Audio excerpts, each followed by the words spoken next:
Hey guys, welcome back to my channel. Today's video is going to be kind of a follow-up to my video about my anorexia and bulimia story.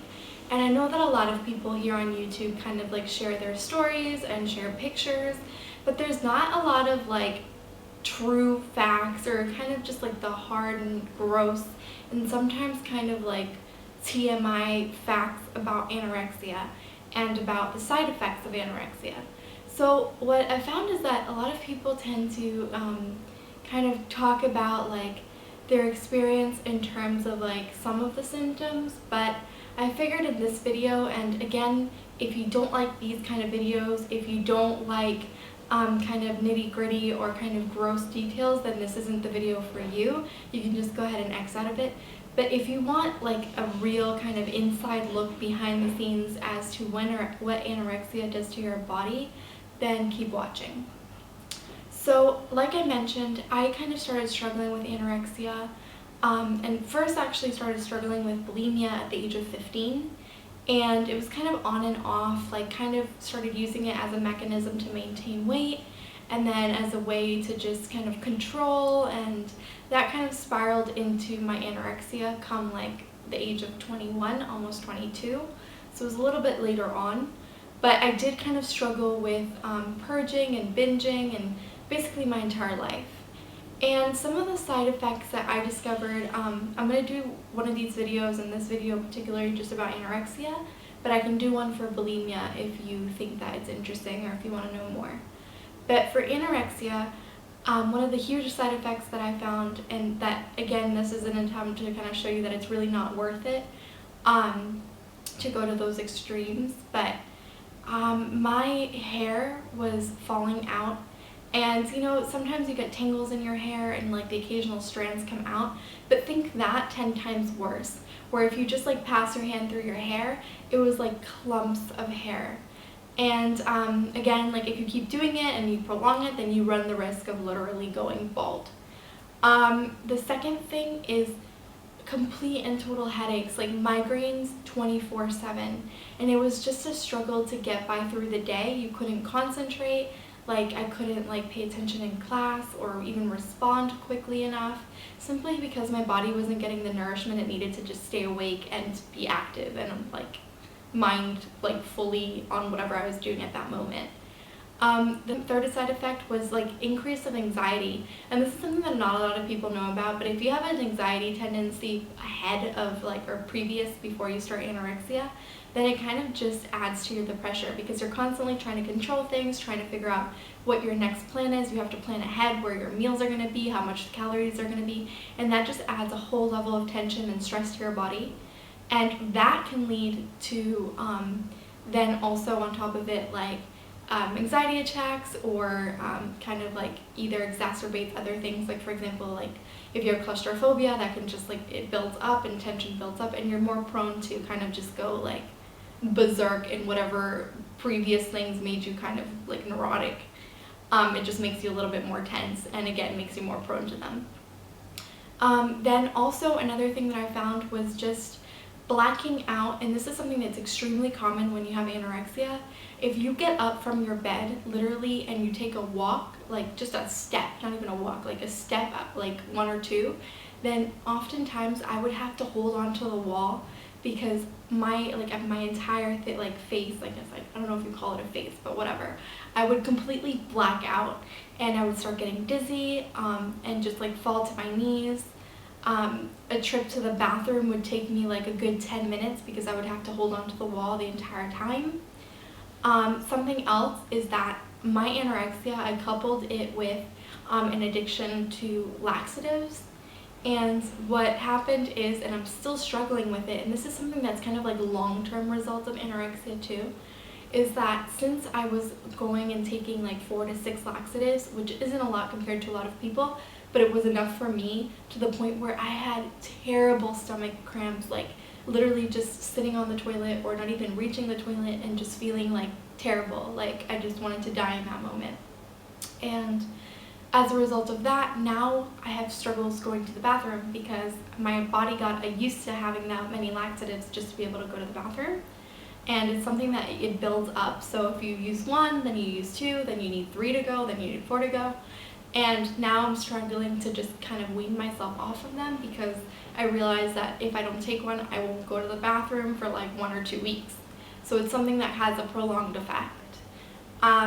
Then on top of that, that makes you lose water weight. It's not necessarily that you're losing like solid weight all the time because you don't have that much to lose, but if you abuse it, then you can start losing water, and that dehydrates you, which leads to more blackouts and less concentration, and you're lethargic.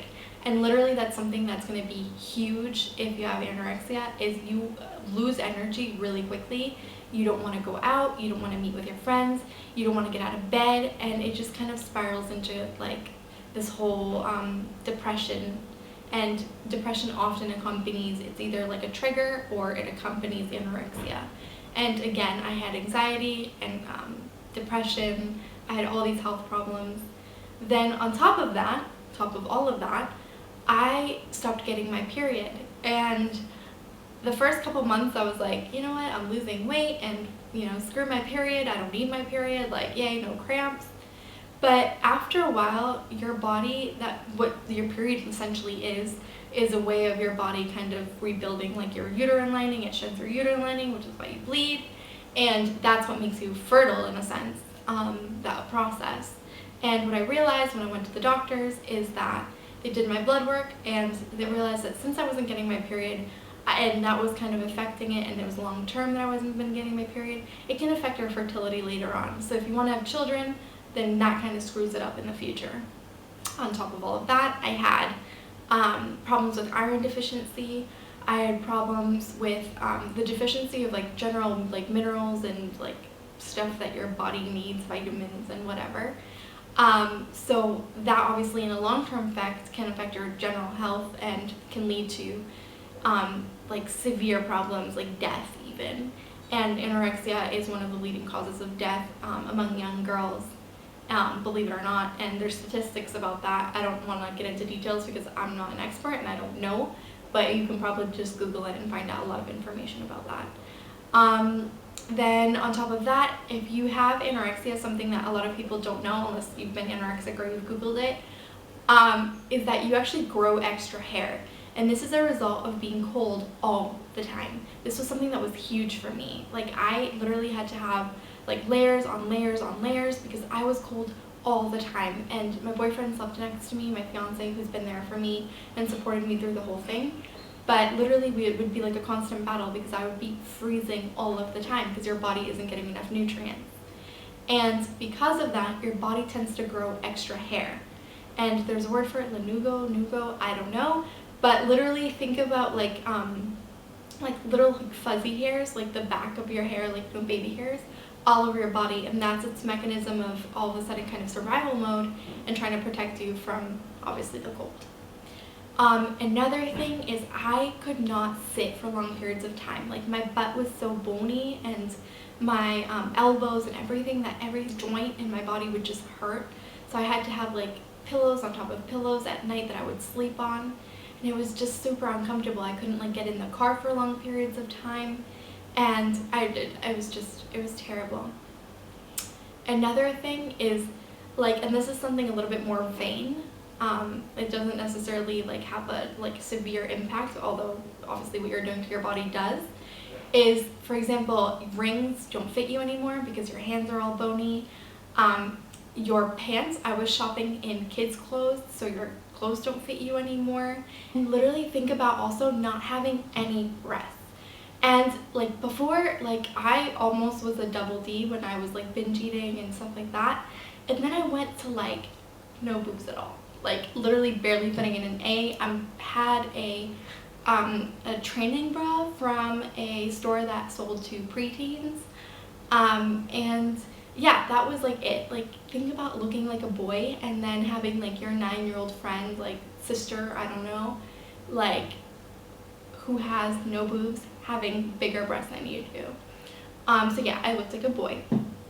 And then another thing is, for example, if you wear shorts or you want to wear like a really cute skirt, you have to be worried about bruises because that's something else that perhaps isn't so like common in anorexia, like when you look it up or whatever, it's another symptom.